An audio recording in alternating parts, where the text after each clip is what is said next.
Hola chicos, ¿cómo están? Espero se encuentren muy bien. Les saluda su maestra Soraya. El día de hoy estaremos abriendo nuestra Biblia en la segunda carta a los Corintios, la segunda carta que Pablo mandó a los hermanos de Corinto. La segunda carta de Pablo a los Corintios. Aunque se llama Segunda de Corintios en nuestras Biblias, hay muchas pistas en esta carta de que esta no es la segunda carta que Pablo escribió a la iglesia en la antigua Corinto.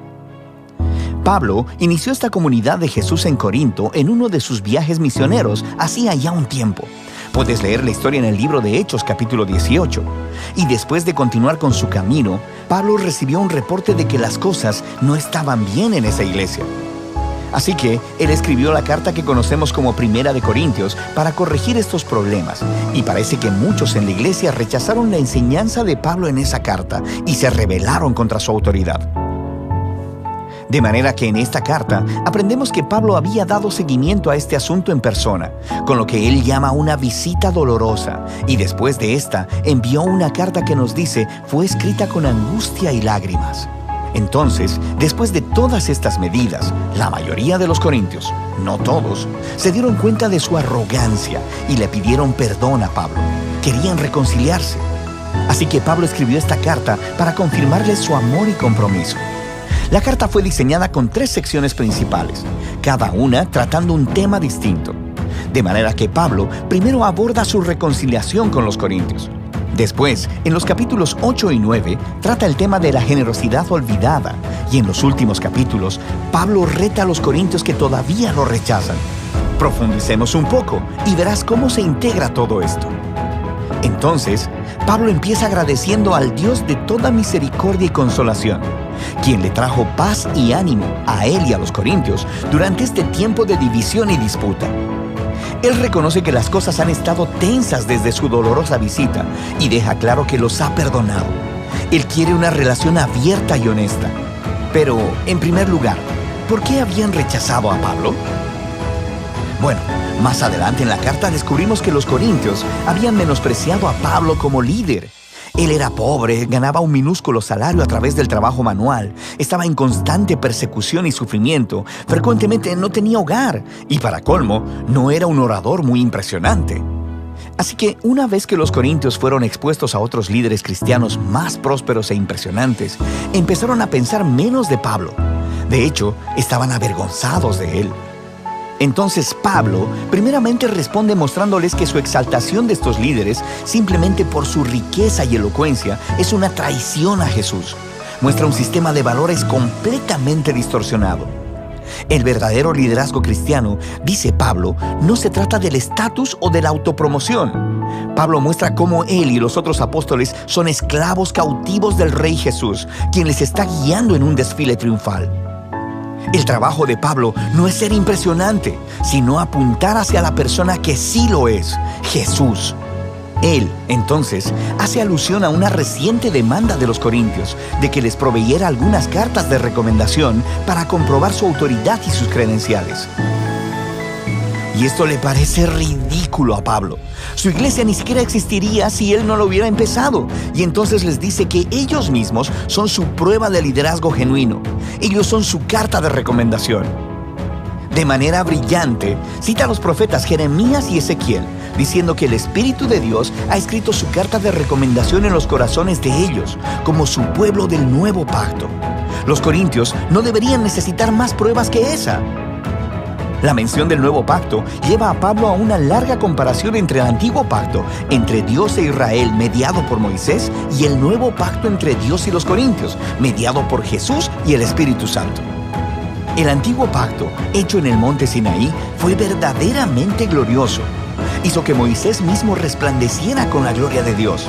Pero esa gloria eventualmente se desvaneció, sin mencionar el hecho de que las leyes de ese pacto fueron ineficaces en transformar verdaderamente a Israel.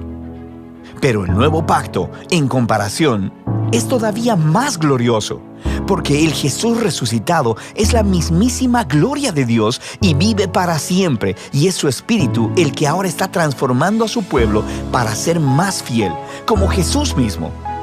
Ahora, todo esto suena genial. Quiero decir, ¿quién no querría participar de la gloria de Dios mismo? Pero Pablo continúa mostrándoles cómo la paradoja de la cruz pone al revés las ideas de los corintios sobre la gloria y el éxito. Después de todo, la exaltación gloriosa de Jesús como Rey tuvo lugar a través de su sufrimiento, ejecución y muerte. En la cruz, Jesús reveló la salvación de Dios. Murió por los pecados del mundo para reconciliar a las personas con Dios. Pero la cruz hace todavía más. Revela el carácter de Dios. Él es un ser de completa autoentrega y de amor sacrificial, quien busca el bienestar de los otros.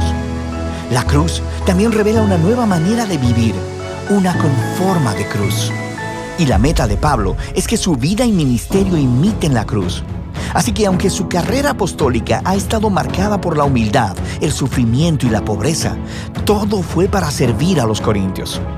Cuando ellos desaprueban la pobreza y el sufrimiento de Pablo, también desaprueban a Jesús. La manera de vivir y de liderar de Pablo es en realidad la prueba de que él representa auténticamente al Jesús crucificado y resucitado. Pablo realmente quiere reconciliarse con los corintios, pero no va a permitir que esto se realice hasta que ellos hayan sido transformados y abracen esta paradoja de cabeza de la cruz. Después de esta apelación apasionada, Pablo continúa tratando el tema de la generosidad olvidada. Los cristianos judíos en Jerusalén habían caído en la pobreza a causa de una hambruna, y Pablo estaba reuniendo dinero para ellos de entre las nuevas iglesias que había fundado, formadas principalmente por no judíos.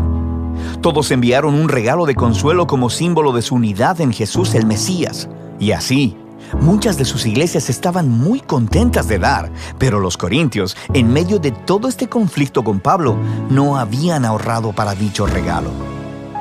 Y para Pablo, esto no se trata solo de dinero.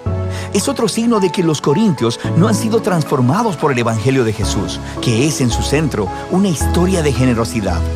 Pablo dice: ustedes conocen la gracia de nuestro Señor Jesucristo, que siendo rico, sin embargo, por amor a ustedes, se hizo pobre, para que por medio de su pobreza ustedes llegaran a ser ricos.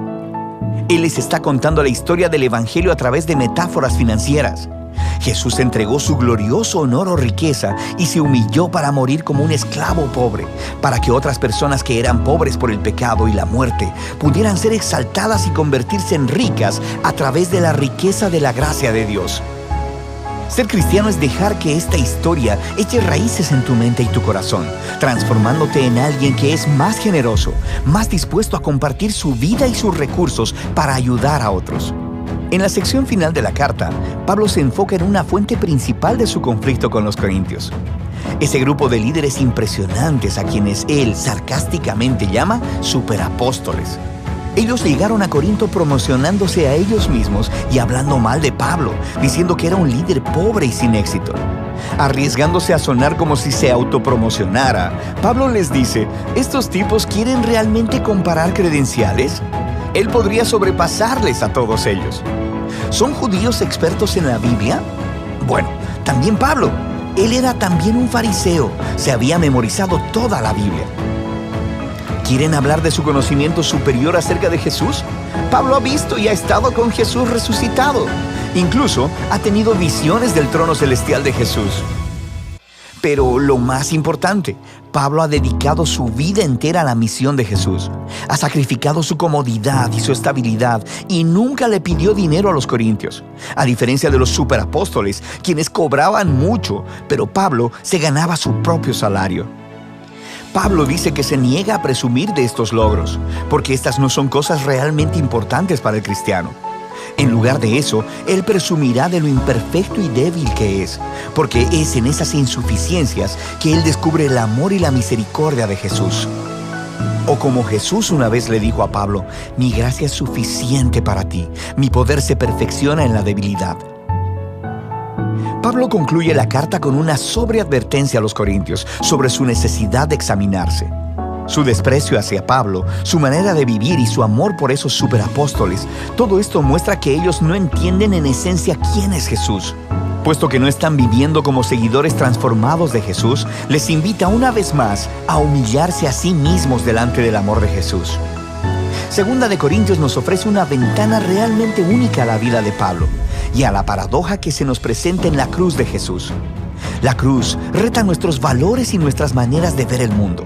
Nosotros valoramos nuestro éxito, educación y riqueza, pero Dios valora la humildad y la debilidad, porque su amor y poder se dieron a conocer a través del sufrimiento, la muerte y la resurrección de Jesús.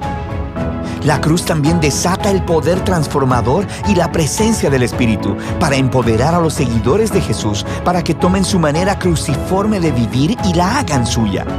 Y de eso se trata 2 de Corintios.